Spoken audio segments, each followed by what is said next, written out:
Welcome to The Explainer.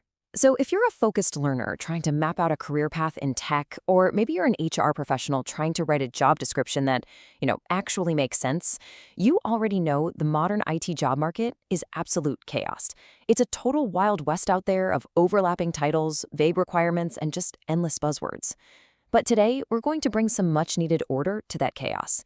We're looking at a totally fascinating piece of new research that gives us the ultimate map for IT jobs. It's called the BEET taxonomy. Now, I gotta ask, what exactly is an IT job today? Sounds like a pretty simple question, right? But seriously, think about it for a second. Is a data ninja the exact same thing as a database administrator? Or does a full-stack rockstar belong in systems architecture, or is that user experience? Navigating a tech career right now, or even trying to hire for one, has just become incredibly frustrating. Mostly because the traditional categories simply haven't kept up with how ridiculously fast technology is evolving. So here's our roadmap for today. First, we'll look at the IT classification problem. Second, building the BEAT taxonomy. Third, the 5 major groups. Fourth, global IT market insights. And finally, number 5, getting ready for Industry 5.0. All right, let's dive right into Section 1, the IT classification problem, and moving from automation to human-centric tech.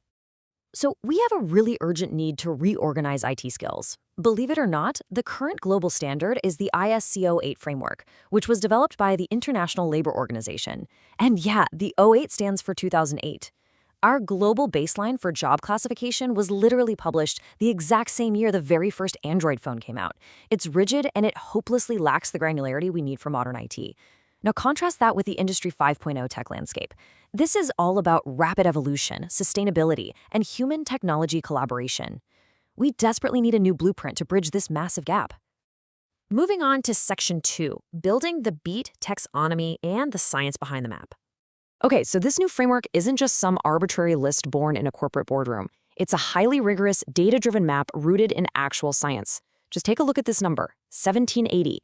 That is the exact number of real-world IT job offers that were scraped globally right off company websites between October 2023 and February 2025. The researchers built this massive data set to make absolutely sure the taxonomy reflected what companies are genuinely looking for right now. And the way they process this raw data is actually pretty fascinating. It happened in 3 steps. First, they web scraped those 1,780 postings. Second, they used natural language processing and AI clustering algorithms to automatically group those job descriptions based on the technical skills requested. But here's the best part. Third, they didn't just blindly trust the AI. They brought in actual human HR experts to validate those groupings. This expert validation achieved an impressive 0.78 Cohen's Kappa agreement score, which basically is just a fancy way of saying the experts strongly agreed that the AI's classifications actually made logical sense in the real world. And this brilliantly illustrates that exact process. It's a hierarchical clustering dendrogram. Basically, it's a visual representation showing how the AI automatically grouped the textual similarities of hard skills into 32 initial clusters. And those 32 clusters, they eventually became the absolute bedrock of the entire framework.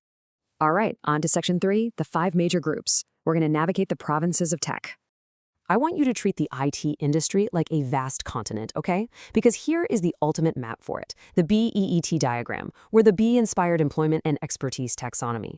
Just look at the massive scope of this thing. It organizes the entire IT landscape into 5 major groups. From there, those are divided down into 15 sub-major groups, and finally drilled all the way down into 35 highly specific unit groups. Let's kick things off with the first major province, the system group. These are the professionals shaping the foundational hardware and computational elements. And what's really incredible about this group is that it houses some of the most futuristic, impactful roles in the entire industry. I mean, we're not just talking about basic circuitry here. This is where you're going to find unit groups dedicated entirely to quantum computing and even tech environmentalism. Yeah, professionals specifically tasked with optimizing energy consumption and managing e-waste to keep our technology actually sustainable. Now, what's really interesting here is the stark contrast in vocabulary between these major groups. The systems group over on the left is heavily dominated by terms like hardware, product, and simulation. But check out the infrastructure group on the right. It is totally different.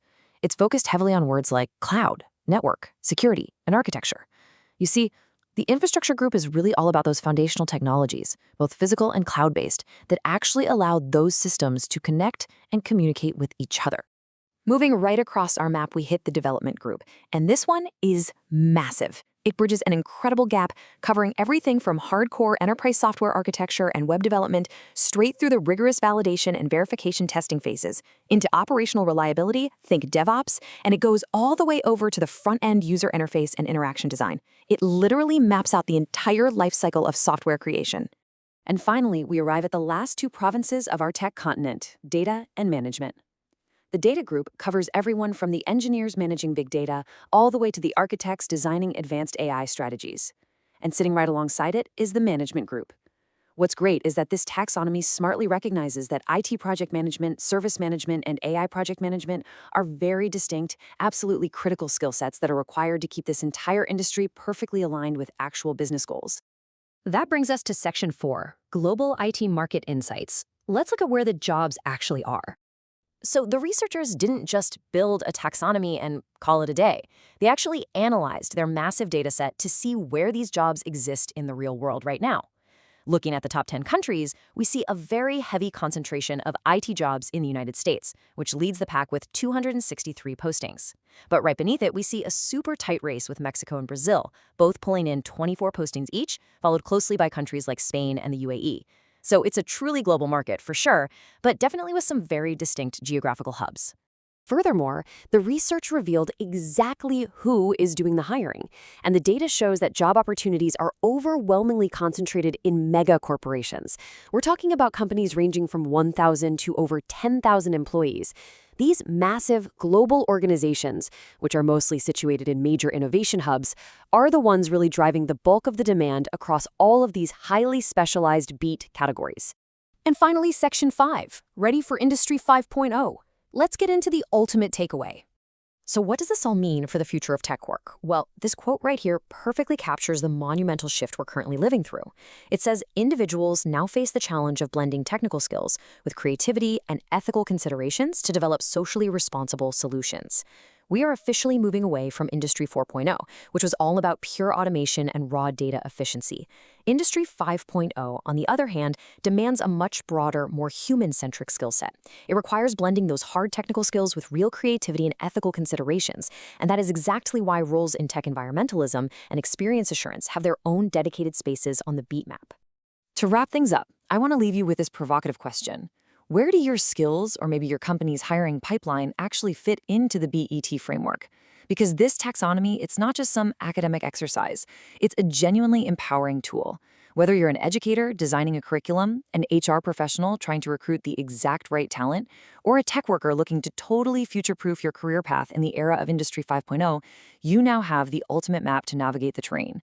Use it to find out exactly where you stand and where you want to go next. Thanks so much for joining us for this explainer, and we will catch you next time.